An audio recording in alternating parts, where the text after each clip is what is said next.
إن الدين عند الله الإسلام وما اختلف الذين أوتوا الكتاب إلا من بعد ما جاءهم العلم بغيا بينهم ومن يكفر بآيات الله فإن الله سريع الحساب. إن الحمد لله نحمده ونستعينه ونستغفره ونعوذ بالله من شرور أنفسنا وسيئات أعمالنا من يهده الله فلا مضل له ومن يضلل فلا هادي له أشهد أن لا إله إلا الله وحده لا شريك له وأشهد أن محمدا عبده ورسوله اللهم صل وسلم وبارك وزد وأنعم على رسولنا محمد وعلى آله وصحبه ومن تبعهم بإحسان إلى يوم الدين.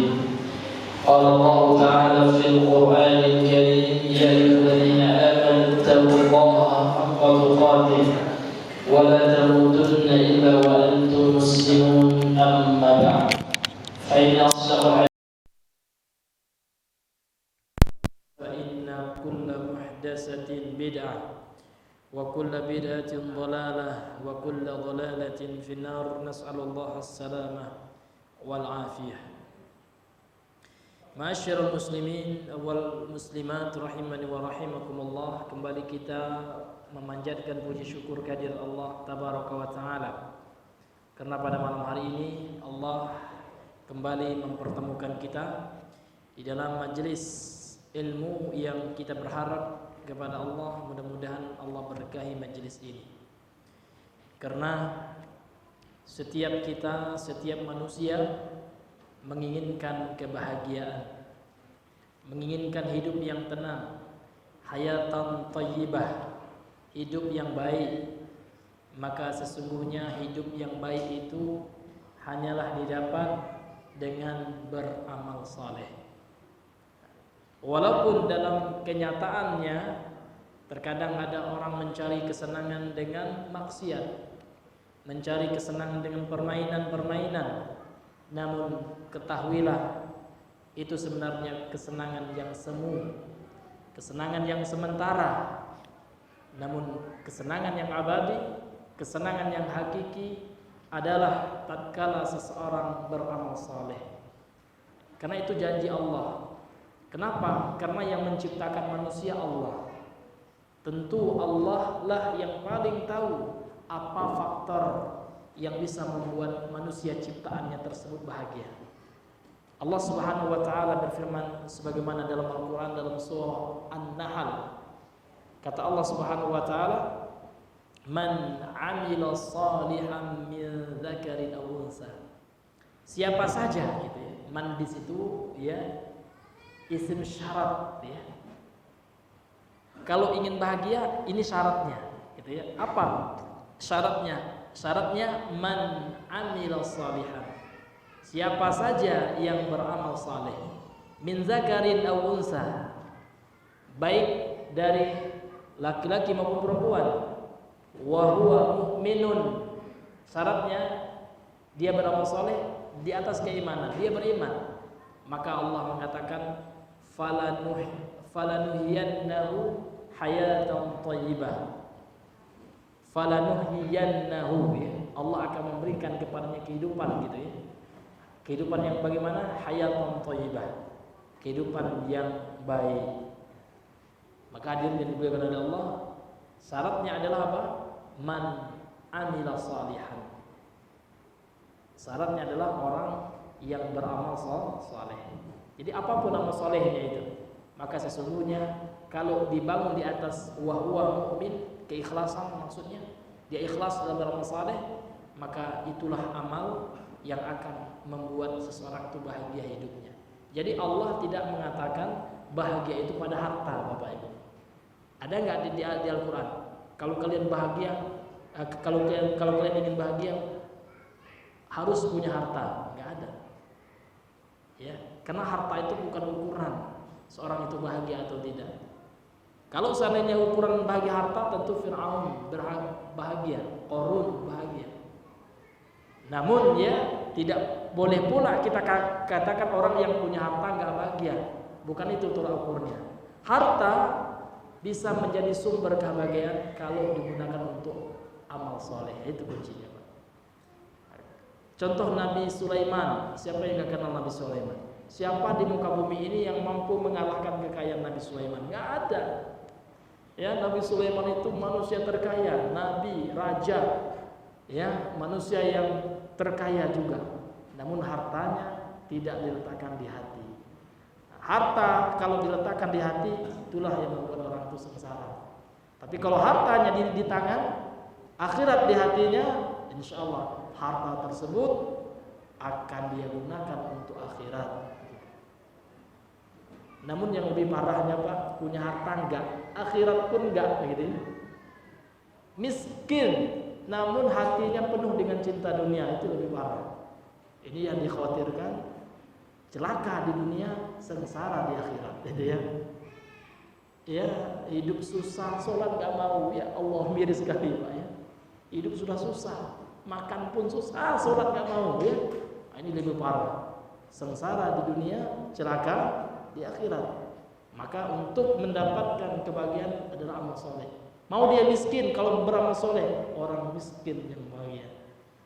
Ataupun dia kaya, beramal soleh, orang kaya yang bahagia. Jadi ukurannya bukan harta, ukurannya bukan dunia bahagia itu.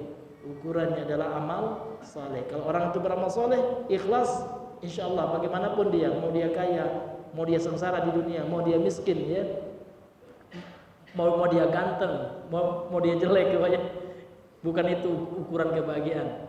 Ukuran kebahagiaan adalah ketika seorang itu beramal soleh. Maka diantara bentuk amal soleh itu, Bapak Ibu, adalah menuntut ilmu agama, yang amal soleh. Ini. Kemudian salat dan salam kepada Rasulullah SAW. Allahumma sholli ala Muhammad wa ala ali Muhammad. Ma'asyiral muslimin wal muslimat rahimani wa rahimakumullah. Pada pertemuan yang sebelumnya kita masih pada pembahasan tentang masalah hijrah. Hijrah telah kita jelaskan kemarin, ya. Ya, itu sudah, ya. Kemudian saya lupa, ya. Setelahnya baru hukum, ya, hukum tinggal di negeri kafir atau hukum safar juga. Safar ke negeri kafir. Jadi hukum asalnya apa kemarin, Bang? Hukum asalnya boleh nggak?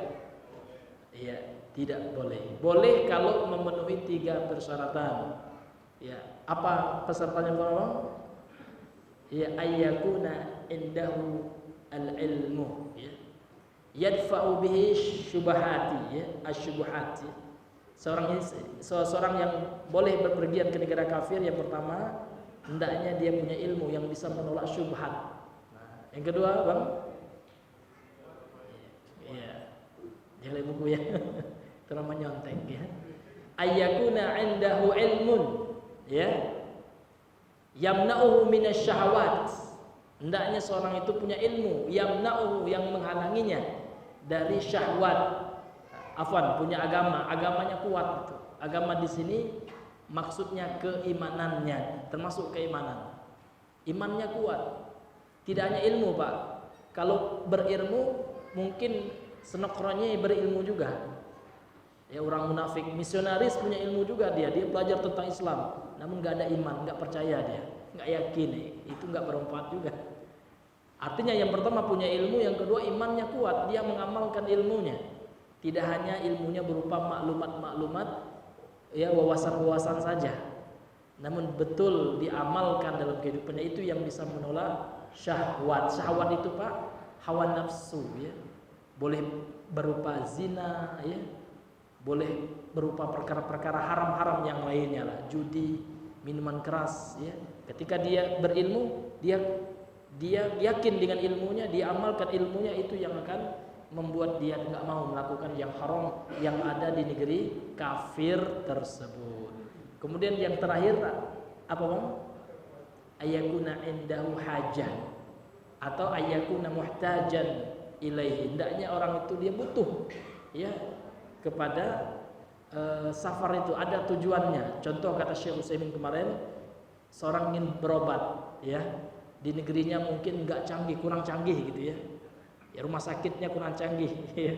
Kalau di negeri kafir mungkin ada rumah sakit yang canggih, yang ilmu kedokterannya lebih tinggi gitu. Sementara dia punya uang, dia punya biaya untuk bisa ya berobat di situ, maka boleh. Ini Bapak Ibu yang dirahmati oleh Allah, batasan pertemuan yang terakhir kalau tidak salah. Sekarang kita lanjutkan. Fadhil. Ya.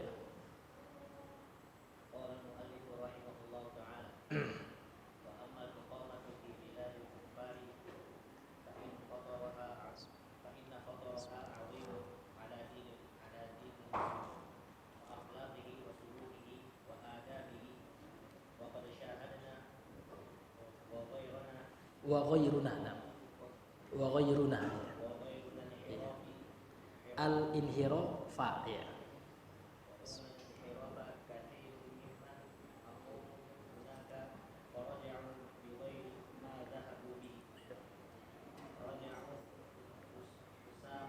Ya. Roja'a ya.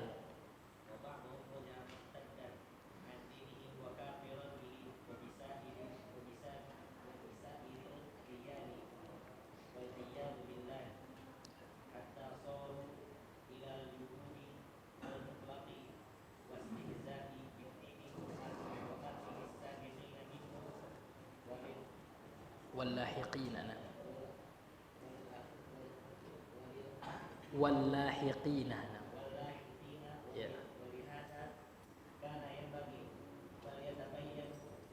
Bal yata'ayyanu ya.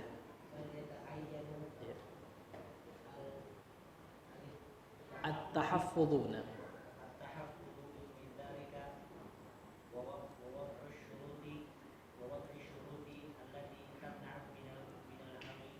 minal hawa sebenarnya ya. Hawa nafsu maksudnya. Ya. Baik. Qala al-muallif rahimahullahu taala, berkata penulis, ini maksudnya pensyarah ya. Ya, Syekh Ibnu Utsaimin. Ya, belum matannya sudah kemarin, syarahnya. Safar sudah. Jadi safar boleh kalau terpenuhi 3 syarat ya Pak ya. Ini sudah beliau jelaskan. Sekarang masuk kepada tinggal. Iqamah itu artinya menetap. Iqamah itu ya artinya menetap. Pelakunya namanya muqimun, orang yang menetap.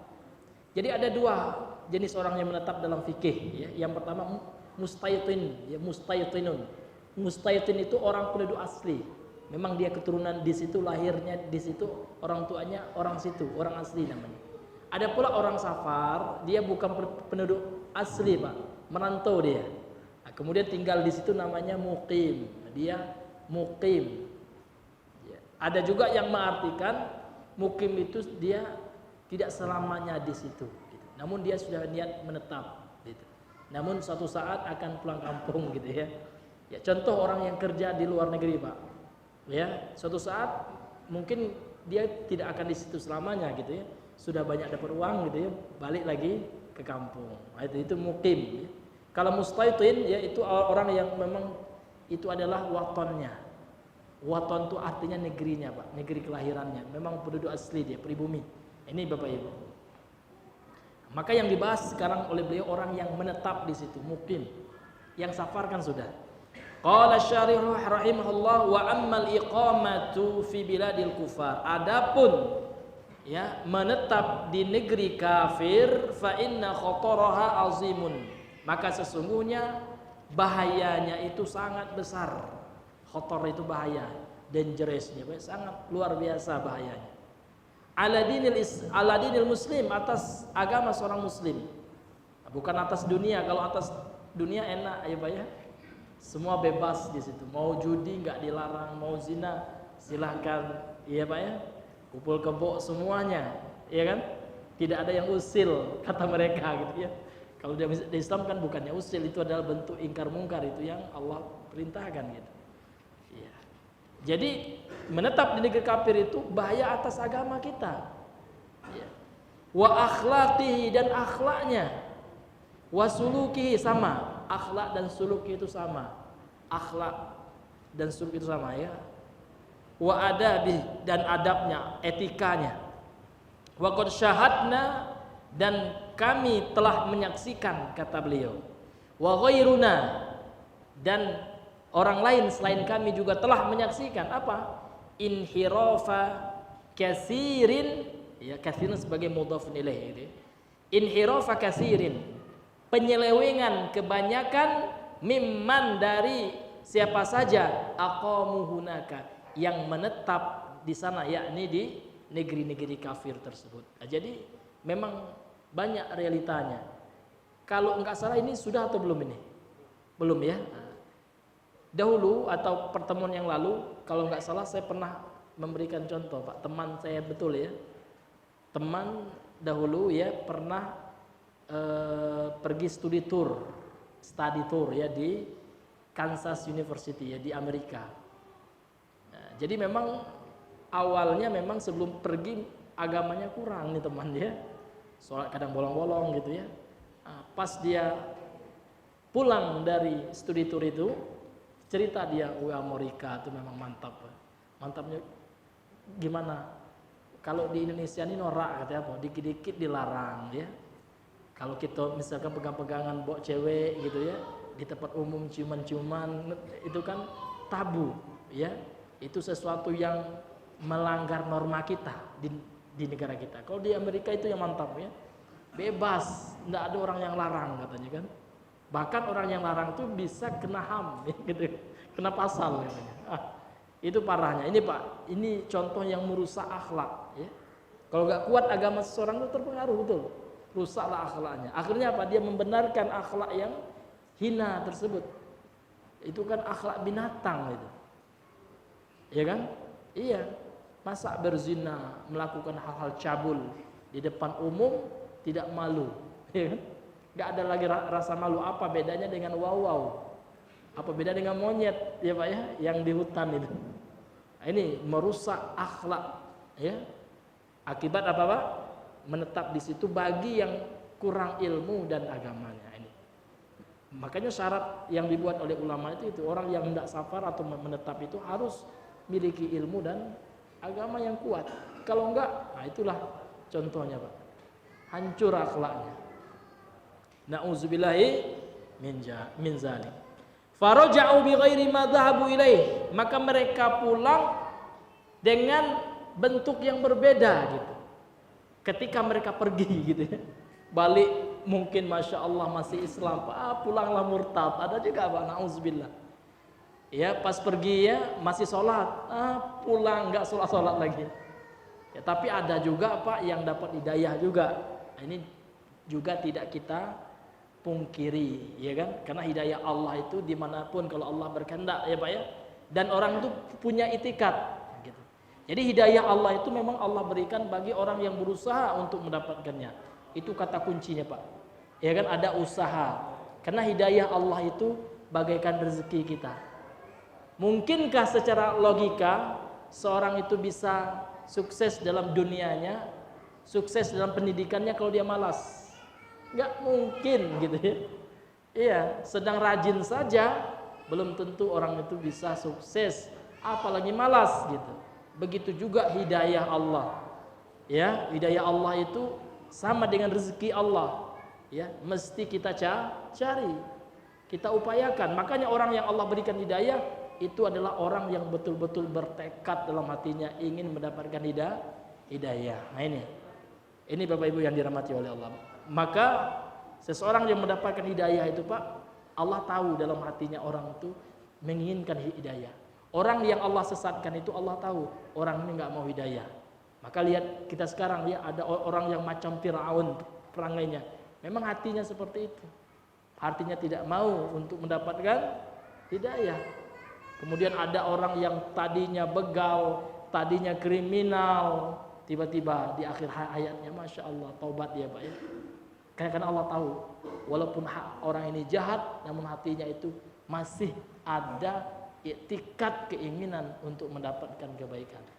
Coba kita tanya Pak sama mantan-mantan itu. Pasti dalam hati kecilnya ketika dia melakukan kejahatan itu ada rasa rindu kepada Allah. Ada rasa penyesalan itu. Karena Allah berikan hidayah itu Pak sesuai dengan apa yang ada di hati kita. Ya.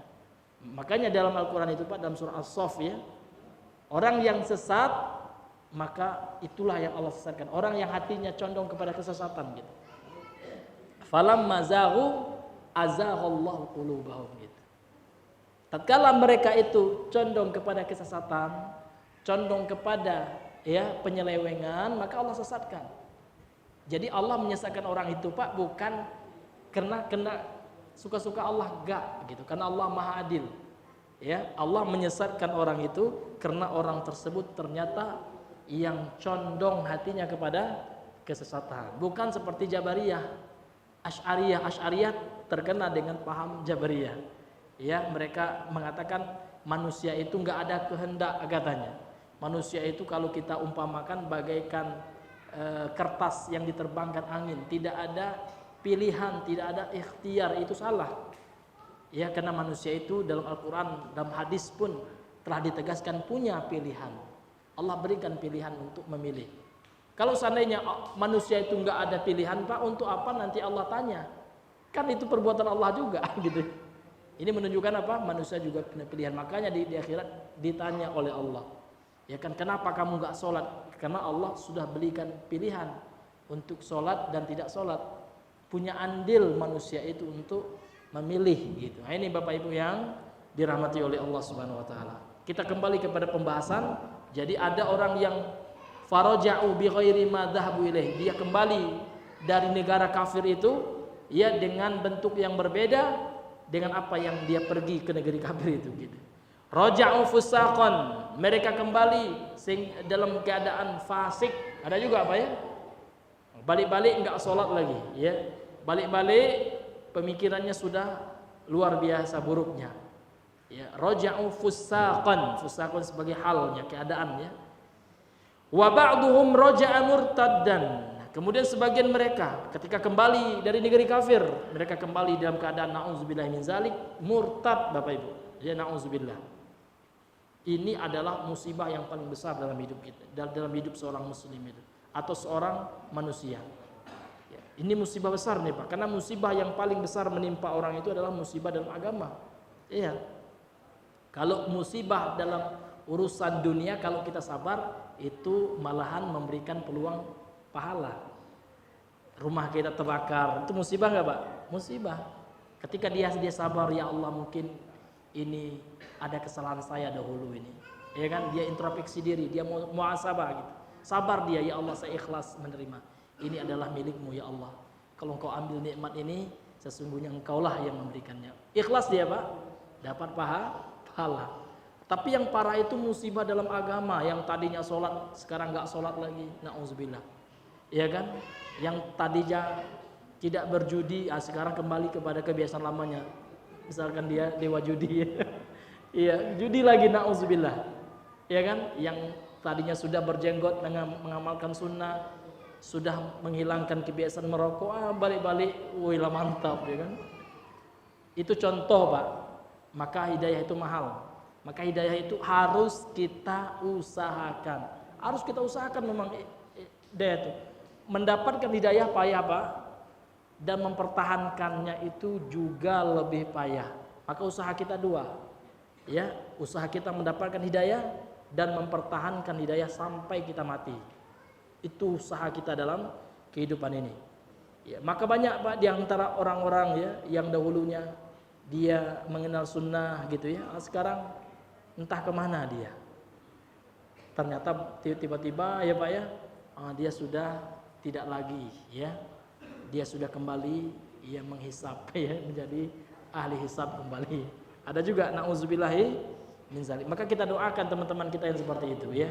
Kita doakan ya, mudah-mudahan Allah kembali kuatkan hatinya, tekadnya untuk memperkokoh keimanan dan ketakwaannya serta hidayah yang Allah telah berikan kepadanya. Hidayah itu mahal ya, maka mesti kita pertahankan. Ini contoh yang sangat luar biasa nih.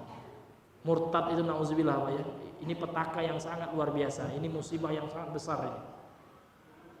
Wa ba'dhum raja'a murtaddan an dinihi, dari agamanya, wa kafiran bihi, na'udzubillah. Dan ada juga ya sebagian mereka pulang-pulang menjadi kafir dia. bihi dengan Islam, wa bi sairil adyan, ini menjadi ateis. Dia kafir kepada seluruh agama-agama ya. Pulang-pulang menjadi ateis, nggak percaya lagi dengan agama, nggak percaya lagi dengan God, ya dengan Tuhan ya. Nggak ada lagi Tuhan katanya. Nauzubillah, ini luar biasa, Pak. Wal iyadu billah, dan kita berlindung kepada Allah dari hal-hal yang seperti itu. Hatta saru ilal juhudil mutlaqi, bahkan ya sampai-sampai mereka menjadi orang-orang yang menolak secara mutlak agama. Nah, itu juhud itu menolak apa ya? Wal istihza'i biddin. Nah, dan ada juga yang istihza ya, menjadikan agama sebagai bahan candaan, mengolok-olok agama. Wa ahlihi ya, dan mengolok-olok orang yang menjalankan agama tersebut. As-sabiqina minhum, baik ya orang-orang yang terdahulu yang menjalankan agama, siapa? Para sahabat. Wallahiqin, maupun yang sekarang gitu ya, umat Islam di akhir zaman. Nah, itu diolok-olok oleh sebagian orang ya, yang sebelumnya tinggal di negeri kafir Pak ya, balik-balik menjadi Islamophobia, menjadi Islamic hater ya, menjadi pembenci Islam dia, ya kan? Nauzubillah, kena syubhat yang sangat luar biasa. Tiba-tiba dia bilang Islam itu teroris ya, Islam itu radikal dan lain-lain. Diolok-olok, dijadikan Islam itu sebagai agama ejekan. Nah, itu akibat ya tidak punya bekal ilmu agama yang kuat, netap di negeri kafir. Maka perhatikan ini Pak, mungkin Bapak pingin anaknya ke negeri kafir misalkan ya, maka perhatikan syarat-syarat yang telah kita sebutkan sebelumnya. Walihada kana yambari, maka oleh karena itu wajib, harus, itu sama dengan wajib lah yambari ya.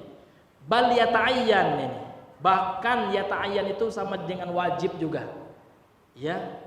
At-tahaffudzu min dzalik, menjaga hal itu ya. Wa wad'u syai'i, dan wajib juga meletakkan, wa wad'u syuruti, meletakkan syarat atau mensyaratkan, membuat syarat. Allati tamna'u minal hawa, yang mana syarat itu kalau seandainya dilakukan akan bisa menghalangi seseorang dari mengikuti hawa nafsu fitil kal mahaliki, pada hal-hal yang mencelakakan tersebut. Nah, ini jadi memang ya ini pembahasan berkaitan dengan syarat yang sebelumnya ya, meski 3 syarat itu Pak. Yang pertama berilmu ya, yang kedua agamanya kuat, diamalkan ilmunya, kemudian menetap di negeri kafir itu kalau ada kebutuhan ya.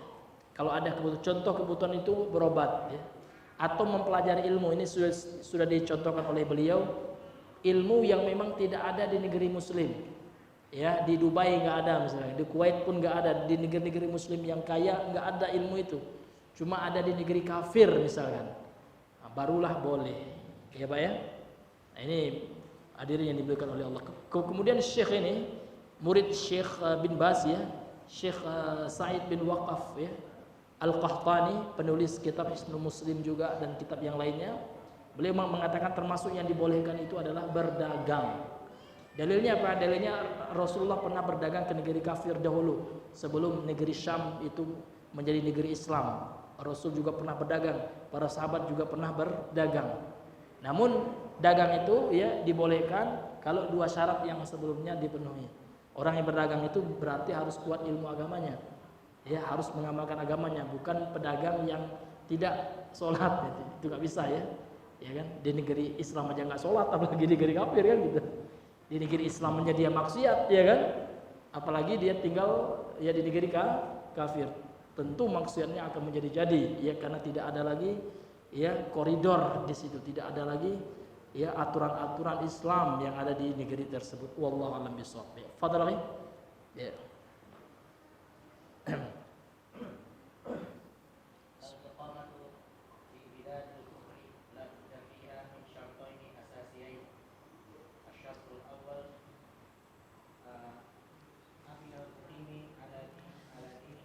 Ya, jadi ini ada bisa 2 dibaca ya, bisa sebagai fi'il madhi. Jadi aminal muqimu, al muqimu sebagai pelaku fa'il. Bisa juga mudhaf ilaih, bisa juga dibaca amnul muqimi bisa. Ya. Fadhol. Ya.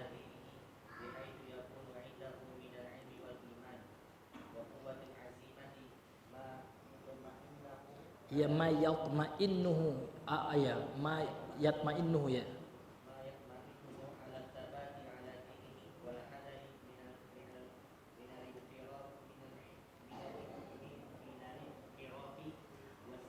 Iya. Iya.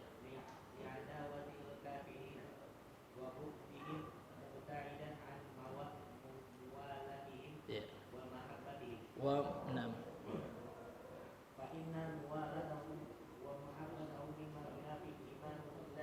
Mimma yunafid imanana. Iya.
Iya.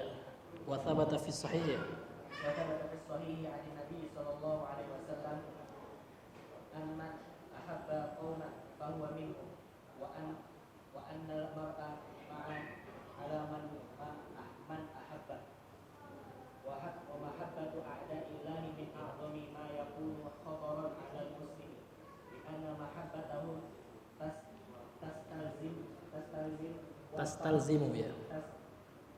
لأن محبتهم تستلزم موافقة واتباعه أو على الأقل عدم الإنكار عليهم ولذلك قال النبي صلى الله عليه وسلم من أحب قوما فهو منهم. صلى الله عليه وسلم ya. Baik. Qala asy-syarih rahimahullahu taala, berkata pensyarah kitab Al-Imam Ibnu Utsaimin rahimahullah, fal iqamatu fi biladil kufri la budda fiha min syartaini asasiyaini, dan menetap di negeri kafir maka harus ada di dalamnya dua syarat utama atau dua syarat mendasar. Jadi kalau kita ingin menetap di negeri kafir maka ada dua syarat utama. Asyartul awwalu, syarat yang pertama, amnul muqimi ala dinihi. Seseorang yang menetap di negeri kafir itu harus aman agamanya. Jadi agamanya tidak berubah, nauzubillah, atau agamanya tidak dilanggar. Artinya dia bisa menjaga agamanya, itu maksudnya. Ya, ketika dia netap di negeri kafir misalnya Pak, dia bisa sholat tetaplah, melakukan ketaatan tetap, menjauhi kemungkaran tetap, itu syarat yang pertama. Seorang yang tinggal di negeri kafir itu dia harus bisa menjaga agamanya, bisa aman agamanya gitu. Bihaisu yakunu indahu, ketika orang tersebut, orang yang mukim itu dia memiliki minal ilmi, di sisinya itu maksudnya dia memiliki ilmu wal imani dan keimanan, wa quwwatil azimati dan tekad yang kuat tekadnya itu maksudnya. Jadi ilmu dan imannya serta tekadnya itu kuat, identitas sebagai muslimnya kuat gitu. Ma yatma'innu ala sabati ala dinihi, yang mana kekuatan iman, ilmu dan tekad itu membuat hatinya tenang dalam sabat, dalam kokoh, dalam istiqomah ala dinihi, di atas agamanya. Wal hadri minal inhirafi waz zaighi, kemudian keimanan yang kuat tersebut membuat dia berhati-hati Pak, mewanti-wanti daripada penyelewengan dan kesesatan.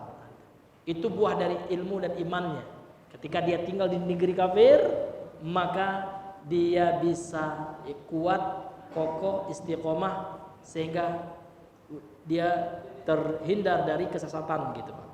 Ya, dan penyelewengan. Wa ayyakuna mutmiran li adawatil kafirin, dan hendaknya juga keimanannya itu mengandung ada rasa permusuhan dalam hatinya itu terhadap orang-orang kafir. Maksudnya apa nih? Ya kan, iya, dalam hati seorang muslim itu Pak harus kita benci kepada orang kafir. Kenapa? Karena kekafirannya Pak. Ya kan? Namun benci itu bukan berarti kita harus melakukan tindakan anarkis, kan tidak. Iya Pak ya. Namun dalam hati seorang muslim itu harus ada ketidaksenangan. Kenapa Pak? Karena orang kafir itu dia ingkar sama Allah, pada Allah yang telah menciptakannya, kan gitu ya. Pada Allah Subhanahu wa taala yang telah berikan dia rezeki, namun dia tetap ingkar dengan ayat-ayat Allah gitu.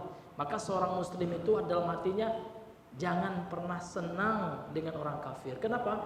Mereka kafir. Namun jangan pula diartikan, oh kalau gitu Ustaz kita bunuh. Enggak. Ya, enggak senang bukan berarti harus radikal. Enggak senang bukan berarti harus anarkis gitu Pak ya. Ya, artinya apa? Ya, kita tetap memberikan hak-haknya selama dia ada orang kafir yang berdamai dengan kita, yang tidak memusuhi kita, bukan kafir harbi. Nah, bukan kafir yang memerangi umat Islam seperti di Palestina sekarang. Orang-orang kafir yang memusuhi umat Islam, yang mengambil tanah, menjajah kaum muslimin. Kalau kafir yang seperti itu, bagi umat Islam di situ tentu ya boleh memeranginya. Kenapa? Karena kita diperangi. Tapi kalau orang kafir sekarang yang di Indonesia secara khusus itu kan kafir yang diberikan keamanan oleh negara, itu termasuk kafir musta'man namanya. Kafir yang diberikan keamanan oleh negara, haram kita menyakiti mereka. Namun hati kita tentu nggak boleh cinta dengan mereka. Kenapa? Karena mereka telah melanggar ya hak Allah Subhanahu wa taala. Allah telah ciptakan mereka namun mereka kafir kepada Allah tabaraka wa taala, gitu Pak. Jadi orang yang menetap di negeri kafir itu hatinya itu ada mutmiron. Mutmiron itu artinya dalam hatinya itu ada rasa tidak senang ya terhadap orang kafir. Wa bughdhuhum ya. Kemudian harus ada rasa ya benci kepada orang kafir itu. Mubta'iddan an muwalatihim, dan jauh dari loyal kepada orang kafir, cinta dan loyal kepada orang kafir. Wa mahabbatihim, dan cinta kepada orang kafir. Jadi orang Islam itu prinsipnya ada namanya al-wala wal bara. Al-wala itu Pak loyal. Jadi orang Islam itu bukti keimanannya kepada Allah, dia harus loyal kepada sesama kaum muslimin, dan harus bara, bughd ya, benci kepada orang kafir gitu. Harus ada itu Pak. Barulah nanti ada keimanan dalam hati seorang muslim itu. Ya, itulah yang disebut dengan istilah ya kan, al-hubbu fillah wal bughdhu fillah. Cinta karena Allah dan benci karena Allah. Ya. Seperti itu. Fa inna muwalatahum ya, karena sesungguhnya cinta berloyal ya, wala atau loyal, pro ya, berpihak kepada orang kafir dan cinta kepada orang kafir itu, kata beliau, wa mahabbatahum ya mimma yunafil iman. Ini diantara perkara-perkara yang bisa menafikan keimanan seseorang. Minimal imannya down ya. Kalau sudah senang sama orang kafir, orang Cina itu mantap Pak ya. Apa? Karena agamanya. Kalau itu parah. Sehingga Pak orang yang cinta kepada orang kafir itu hukumnya dua. Ini dijelaskan dalam kitab lain Pak ya. Dalam Naqidul Islam, dalam syarahnya itu. Yang pertama, ada orang cinta kepada orang kafir karena agamanya. Ini nauzubillah, ini bisa batal agama seorang. Misalkan kita cinta sama, kenapa cinta? Karena agamanya mantap, penyembah Yesus. Oh, Yesus itu memang Tuhan loh gitu. Nauzubillah, murtad ini orang. Kalau sampai dia mencintai orang kafir karena agamanya. Yang kedua, mencintai orang kafir karena dunianya. Ini dosa besar ya. Tetap hatinya itu condong kepada Islam. Kalau masalah agama tetap Islam nomor satu. Tapi kok pilih karena dikasih uang, misal kan Pak ya. Karena dikasih uang sama orang kafir ya. Karena dapat keuntungan duniawi, maka ulama mengatakan ini enggak kafir pelakunya. Karena hatinya itu tetap Islam nomor satu, namun dia berdosa, namun dia jatuh ke dalam dosa. Ini Bapak Ibu yang dirahmati oleh Allah Subhanahu wa taala. Jadi orang yang menetap di negeri kafir enggak boleh hatinya itu cinta senang sama orang kafir. Walaupun secara muamalah berbuat baik, ya enggak apa-apa selama orang kafir enggak berlaku jahat, kita harus berlaku baik juga. Namun dalam hati kita tetap enggak senang, Pak, karena kekufuran yang ada pada mereka. Dalilnya apa? Nah, dalilnya surah Al-Mujadalah ayat 22. Jadi Syekh mengatakan seperti itu, Pak, bukan omdo, bukan omong doang ya, tetapi Syekh mengatakan itu karena itu adalah perintah Allah. Ada tuntunnya dalam Al-Qur'an, tuntunannya. Allah berfirman, "La tajidu qauman", wahai Muhammad kata Allah, engkau tidak akan mendapati satu kaum yu'minuna billahi wal yaumil akhir, yang beriman kepada Allah dan hari akhir, yuwaduna man hadallah, mereka berkasih sayang, cinta kepada orang-orang yang memusuhi Allah. Orang kafir itu musuh Allah, Pak. Kenapa? Ya, karena mereka enggak mau beriman kepada Allah, berarti musuh Allah dong. Ya kan, tidak beriman kepada Rasulullah. Maka Allah mengatakan kepada Nabi Muhammad, engkau tidak dapati ada kaum yang beriman kepada Allah dan hari akhir, ya, mereka itu berkasih sayang kepada orang-orang yang memusuhi Allah wa rasulahu, dan rasulnya. Walaupun orang-orang tersebut adalah bagian abahum, daripada ayah-ayah mereka. Walaupun ayah kita, Pak, kalau kafir tetap kita benci karena kekafirannya gitu. Namun dalam satu sisi kita tetap sopan juga, santun juga, dari sisi dia ayah kita kan gitu. Tapi dari sisi keimanannya kita enggak senang, seperti Nabi Ibrahim kepada ayahnya Azar, ya. Dari sisi anak kepada ayah tetap, ya, kita mesti menghargai ayah kita, menghormati ayah kita. Tapi kalau kafir misalnya, Pak, ya, tetap kita benci karena kekufurannya itu. Jadi Allah mengatakan walaupun mereka itu ayah-ayah kalian, au ikhwanahum, ataupun saudara-saudara kalian, au ashiratahum, ataupun keluarga kalian, walaupun itu keluarga dekat kalian, kerabat kalian, kalau kafir tetap enggak boleh kalian cintai mereka, ya kan? Karena agama mereka seperti itu. Jadi seorang yang mukim dia di negeri kafir, maka syaratnya dia memiliki ilmu iman, kekuatan tekad, sehingga dia istiqomah dalam agamanya dan mewanti-wanti dirinya untuk tidak terjatuh ke dalam al-inhiraf, penyelewengan, wazair, ya, kesesatan. Kemudian hendaknya hatinya itu, Pak, loyal kepada orang beriman, tidak loyal alias, ya, ada kebencian terhadap orang kafir. Nah, itu sebagaimana dalam surah Al-Mujadalah ayat 22 tadi, ya. Ya. Tidak akan didapati gitu, ya, orang yang beriman kepada Allah dan hari akhir, kata Allah, namun mereka berkasih sayang, ya, namun mereka bermesraan dengan orang-orang kafir. Ya, artinya apa? Orang yang beriman itu mereka tidak akan bermesraan, tidak akan loyal, tidak akan pro memihak kepada orang-orang kafir. Itu dalil yang pertama. Kemudian dalil yang kedua dalam surah Al-Maidah ayat, ya, 51 sampai 52. Wa qala ta'ala, Allah Ta'ala telah berfirman, ya ayyuhalladzina amanu, wahai orang-orang yang beriman, la tattakhidul yahuda wan nasara awliya'a ba'dhum awliya'u ba'dhin, wa man yatawallahu minkum fa innahu minhum, innallaha la yahdil qaumadh zalimin. Wahai orang-orang yang beriman, kata Allah, la tattakhidul yahuda wan nasara, janganlah kalian jadikan orang-orang Yahudi, orang kafir, ya, dan orang-orang Nasrani, ya, auliya'a ba'dhum awliya'u ba'dhin, ya, auliya'a sebagai wali-wali. Di antara maknanya adalah pemimpin-pemimpin juga. Di antara makna wali di sini adalah teman karib juga termasuk, ya. Jangan kita jadikan teman karib kita yang kita cintai gitu, yang kita loyal kepadanya, yang kita pro memihak kepadanya. Jangan engkau jadikan orang Yahudi dan Nasrani orang kafir gitu, ya. Kenapa? Karena orang kafir itu sesama mereka itu juga loyal mereka. Ba'dhum awliya'u ba'dhin. Sebagian mereka itu akan menjadi penolong bagi sebagian yang lain gitu. Sehingga Allah tegas mengatakan wa may yatawallahu minkum, siapa saja, ya, Iya kan, di antara kalian kata Allah yatawallahum, yang wala, yang berpihak kepada orang kafir itu, fa innahu minhum, maka di hari kiamat Allah akan masukkan dia ke dalam kelompok orang kafir. Itu yang parah. Ya kan?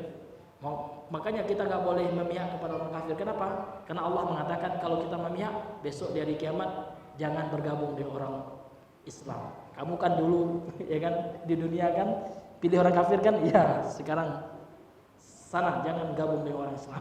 Itu yang parahnya. Itu makna dari ayat ini gitu ya. Ini hadirin yang dimuliakan oleh Allah. Innallaha la yahdil qaumaz zalimin. Sesungguhnya Allah tidak akan memberikan hidayah kaum yang berbuat zalim. Kemudian dalam ayat 52-nya, fataral ladzina fi qulubihim marad, maka Muhammad engkau menyaksikan ya, orang-orang yang di dalam hatinya ada sakit gitu ya. Sakit ini kata ahli tafsir ragu, kemudian kemunafikan, syakkun, waraibun, wanifakun gitu ya. Ada rasa ragu-ragu dia terhadap Allah dan Rasulnya ya, kemudian dia munafik dia. Yusari'una fihim ya, mereka itu akan bergegas gabung dengan orang kafir gitu ya. Iya. Jadi orang munafik lah yang mereka itu mau bergabung dengan orang kafir kata Allah. Iya kan? Apalagi kafir yang di zaman itu ketika ayat ini diturunkan kafir harbi semua. Jadi orang yang berpihak sama orang yang memerangi Islam, Israel sekarang ini dikhawatirkan itu ya. Ya kan, mereka akan cepat-cepat gabung sama orang-orang yang memusuhi Islam, orang kafir. Yaquluna nakhsha an tusibana dairah. Kami ini gabung dengan kalian wahai orang kafir, kata orang munafik ini ya. Ya, kami takut terkena bencana. Dairah itu naibah artinya. Taduru alaina, musibah, malapetaka. Ya kan? Kalau kami enggak gabung dengan engkau wahai orang kafir sementara engkau kuat ya kan? Maka kami yang kena gitu ya. Jadi memang orang yang punya penyakit dalam hatinya Pak, cari aman dia. Ya, cari aman. Kalau Islam yang lagi kuat, mereka pura-pura dengan orang Islam, itu orang munafik, Pak. Tapi kalau Islam lemah, orang kafir yang kuat, ya, ini teman kita tuh orang kafir dia. Karena dia kafir juga sebenarnya orang munafik gitu ya. Ini hadirin yang dimuliakan oleh Allah. Fa asallahu ayyatiya bil fathi, dan ya kan, mudah-mudahan Allah Subhanahu wa taala an ya'tiya bil fathi, ya, datang mendatangkan kemenangan kepada orang Islam gitu ya. Au amri min indihi, atau urusan dari sisi Allah, fa yusbihu ala ma asarru fi anfusihim nadimin, sehingga ya orang-orang munafik itu Pak, orang-orang yang gabung dengan orang kafir, yang wala dengan orang kafir itu, ya kan, mereka akan menyesal, nadimin ya. Fa yusbihu ala ma asarru, ya, terhadap apa yang mereka lakukan itu, gabung dengan orang kafir itu ya, fi anfusihim, pada diri-diri mereka akan mendapatkan apa? Nadimin, dalam keadaan menyesal kepada Allah. Kemudian wa tsabata fi sahih an Nabi sallallahu, kemudian juga terdapat dalam hadis sahih ya, dari Nabi sallallahu alaihi wasallam bahwasanya Rasulullah bersabda, anna man ahabba qauman fahuwa minhum. Ini sesungguhnya siapa saja yang mencintai suatu kaum, maka kelak di hari kiamat Allah akan gabungkan dia dengan kaum tersebut. Nah, kalau kita cinta kepada Nasrani Pak, ikut-ikutan, ya kan, hari-hari besar mereka, ikut ngucapin Natal, ini haram hukumnya. Ada dua konsekuensi Pak, nauzubillah, bisa murtad. Yang pertama, kalau mengatakan Natal itu mantap, kita ikut Natal karena agamanya. Nah, itu. Kita ikut Natal karena menganggap agama Natal itu, agama Kristen itu benar. Nauzubillah, ini pembatal keislaman itu. Ya, kemudian yang kedua, dosa besar. Kalau cuma ikutan namun di dalam hati kita kan mengingkari, itu nggak benar. Tapi karena kita pingin ada dapat ampau atau apa gitu ya, ya kan, dapat amplop, ya kan, udahlah ngambil amplop saja, itu dosa besar. Ya. Nah, ini hadirin yang dimuliakan oleh Allah. Itu sudah ijma ya, ulama, di antaranya Imam Ibnu Qayyim menukilkan ijma dalam kitabnya ya, bahwasanya ya, para ulama itu mengharamkan ya, mengikuti hari-hari besar umat non muslim atau umat kafir, itu nggak boleh. Ini hadirin yang dimuliakan oleh Allah Subhanahu wa taala. Wa annal mar'a ma'a man ahabba, dan sesungguhnya seseorang itu kelak di hari kiamat akan Allah kumpulkan bersama orang yang dia cintai.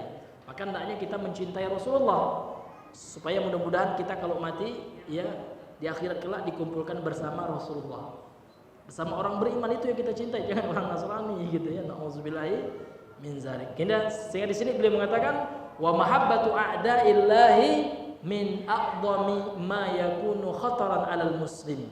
Dan mencintai musuh-musuh Allah ini di antara perkara yang paling besar bahayanya atas orang muslim. Li'anna mahabbatahum tastalzimu muwafaqatahum. Karena mencintai orang kafir itu berkonsekuensi, gitu ya, akan menyetujui mereka, wattibahum, dan mengikuti mereka. Jadi kalau kita cinta kepada orang kafir, berarti kita setuju sama mereka. Setuju dengan kekafirannya maksudnya. Itu na'udzubillah. Itu perkara yang besar, itu menghancurkan agama kita kalau kita setuju dengan kekafiran mereka. Au 'alal aqal, atau minimal ada mengingkari alaihi. Minimal kalau kita cinta sama orang kafir itu kita tidak lagi mengingkari kekufurannya. Kita tidak lagi mengatakan kalian ini sesat, wahai Nasrani. Kalian mengatakan Allah itu 3, ada anak Allah, padahal Allah mengatakan lam yalid wa lam yulad, gitu kan? Iya, maka harus kita benci karena keyakinan mereka, kekufuran mereka itu. Ya kan? Walidzalika qala Nabi sallallahu, oleh karena itu Rasulullah SAW bersabda, man ahabba qauman fahuwa minhum.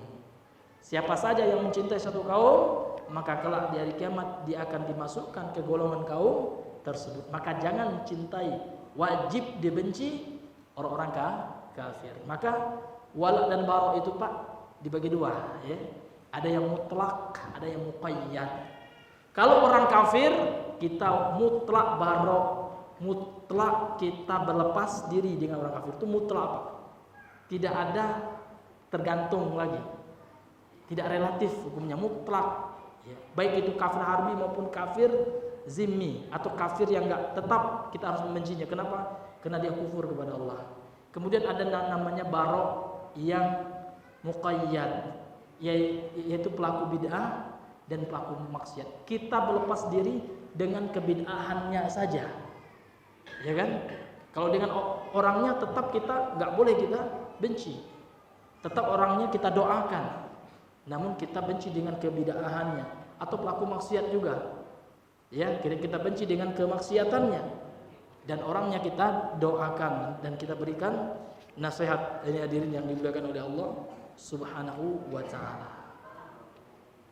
Taib, ya, kena mengingat waktu, mungkin ini saja yang bisa kami sampaikan. Berarti kita hanya baru masuk syarat yang pertama, ya, orang tinggal di negeri kafir. Insyaallah, ya, kalau kita masih Allah berikan usia yang panjang, bisa kembali berjumpa insyaallah pada pertemuan yang selanjutnya. Kita masuk syarat yang kedua, ya, untuk tinggal di negeri kafir. Wallahu ta'ala, ya, bis-shawab. Subhanakallahumma bihamdika asyhadu an la ilaha illa anta astaghfiruka wa atubu ilaik.